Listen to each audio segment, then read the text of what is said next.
it's important to all of us, really, that we have the kind of visa regulations and Home Affairs has the types of controls on our borders that make this country safe to travel to and make travel easier. What's happened with visa regulations in the past few years certainly has affected industries, and now even more so, even affecting people personally if you want to travel with your children. Gavin Eyre joins me as Managing Director of International House Cape Town, a language institute, and EduSA, Education South Africa Association representative. Gavin, thank you so much for speaking to us, and for you and your industry. The current visa regulations, is it a crisis? Yeah, good morning, Vernon. Crisis, yes, with regard to schools having to close because, unfortunately, we can't get the students in. But, there's lots of things we can do. We are in dialogue with the Department of Home Affairs, Westgrow, and the Department of Higher Education and Training. And we are confident that something can come of these negotiations that we had at the Westgrow meeting on Monday. This was a critical workshop. I was looking at the responses that the Deputy Minister made, and she was pretty clear that they're going to be strict on protecting the borders. They're going to be strict on their regulations. What kind of leeway do you think they need to give your industry? Yeah, Vernon, the Minister was fantastic. She listened to what we had to say, which was great, because obviously we've been trying for about 15 years to get some recognition for the Education Association. Okay. What we need as an association and it is some clear guidelines as to what we require for a study visa. Wow. At the moment, the Department of Higher Education and Training saying we do not need to be registered with them because we are registered with the CETA.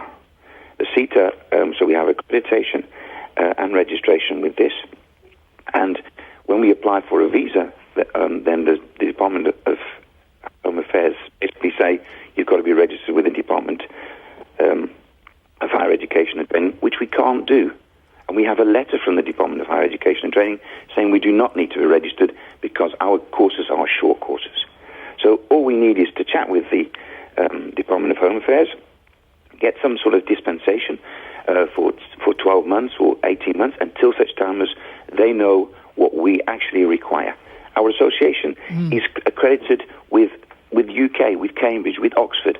And so, we have fantastic quality within the industry. Yeah. This type of educational support is recognized around the world. Teaching English to foreign students happens all over the place. We export teachers. But for your industry not to be recognized, do you feel now that the frustration, the time lag, you said there are places closing. That has got to affect your incomes. Oh, very much so. And of course it affects the knock-on effect with the value chain, tourism. We're bringing 24,000 students in per year. Some on short courses for a month or 2 or 3 months, but some for up to 12 months. These guys are doing Cambridge courses, TOEFL, IELTS courses, going on to local universities, visiting friends and family to do all the tourism activities here in Cape Town, in Joburg, and in the Kruger Park, in Durban, in Port Elizabeth. We have centres in J Bay. So all these have been affected, and the job loss is tremendous. Aki wanted to know how many, and latest research, 104,000 international students estimated to be studying in the country. That's right. That's at our universities as well. At our language schools, we're 24,000 plus. And then in that industry, the great knock-on for locals, apart from folks who actually have some of these students staying in their homes, the cultural exchanges, is tourism. Tourism rands, you reap those benefits by bringing these young people in who don't just want to learn in the country, they want to see the country. Yeah, exactly. It's the value chain. It's the host families. It's the hotels. It's the backpackers. It's the tours and the transport. The transport up to the garden route into the Kruger National Park are down terribly because of the lack of students that are there. Yeah. So we are in desperate situation. And many of these guys aren't small spenders. I was reminded by someone, it might say student, but you could have quite a seasoned traveller come for their English language studies to the country and could spend big dollars or pounds or euros. Yeah, no, exactly. We don't, everybody says a student. You mustn't think of them as just very young. 3 years old. We have managing directors, we have doctors, nurses, aviation. We have aviators and pilots coming to learn English and then go on to our pilot schools all over the country.